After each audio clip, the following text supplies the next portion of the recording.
ওয়ালাইকুম রহমতুল্লাহি আবরাকাতু। Hello guys, সবাই কেমন আছেন? আশা করি আল্লাহর রহমতে ভালো আছেন এবং ভালো থাকবেন। দোকানে আসছিলাম, তাই মাছ নিলাম, টমেটো নিলাম, ধনিয়া নিলাম, কাঁচামরিচ নিলাম, পেঁয়াজ নিলাম।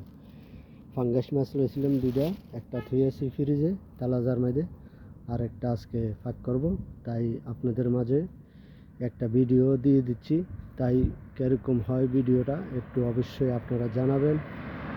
তবে মানুষের প্রতি ভালোবাসা মোহাব্বত ঠিকই রাখবেন, কিন্তু এমন মানুষের সাথে মোহাব্বত রাখবেন না যেটার জন্য আপনাকে আখেরাতে যখন নাজাতের ফয়সালা হয়, এরকম মানুষের সাথে সম্পর্ক রাখবেন। আর এরকম মানুষের সাথে সম্পর্ক রাখবেন না যে আপনার আখেরাতে নাজাতের ফয়সালা যেন না হয়, এরকম মানুষের সাথে অন্তত কেউ সম্পর্ক রাখবেন, যোগাযোগ করবেন না। কিন্তু তাদেরকে চেষ্টা করবেন বোঝানোর জন্য, দিনের পথে আনার জন্য, ইসলামের পথে আনার জন্য, হকের পথে আনার জন্য, অন্যায় অশ্লীলতার থেকে বিরত থাকার জন্য তাদেরকে বুঝাবেন, তাদেরকে পরামর্শ দিবেন সুন্দর রাস্তায় চলার জন্য, সুন্দর আমল করার জন্য। তাই আল্লাহ রাব্বুল আলামিন যেন সবাইকে এরকম সুন্দর পথে চলতে পারে, সুন্দর বুঝ জ্ঞান করতে পারে, সুন্দর জ্ঞান অর্জন করতে পারে, তার জন্য সবার জন্য দোয়া করবেন।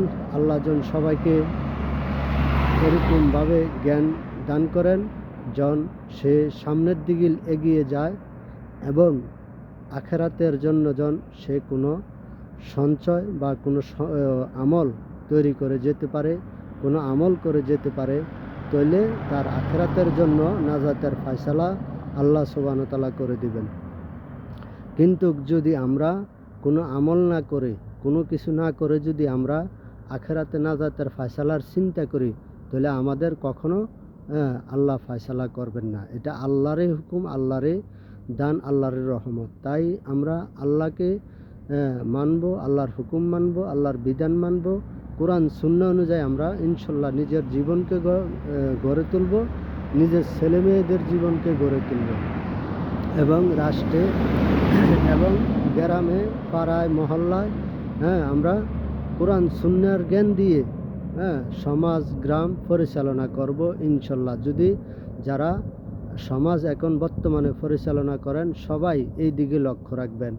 দেখেন, একটা অন্যায় করলে যারা অন্যায়কারীকে সাপোর্ট দিবে সেও অন্যায়কারী হয়ে যায়। তাই অন্যায়কারীকে ছাড় না দিয়ে প্রতিবাদ করেন, তার শাস্তির দাবি করেন। তাই ইনশাল্লাহ সবাই ভালো থাকবেন, সুস্থ থাকবেন। আল্লাহ হাফেজ। পরবর্তী ভিডিওতে হয়তো দেখা হবে। ভালো থাকবেন ইনশাল্লাহ।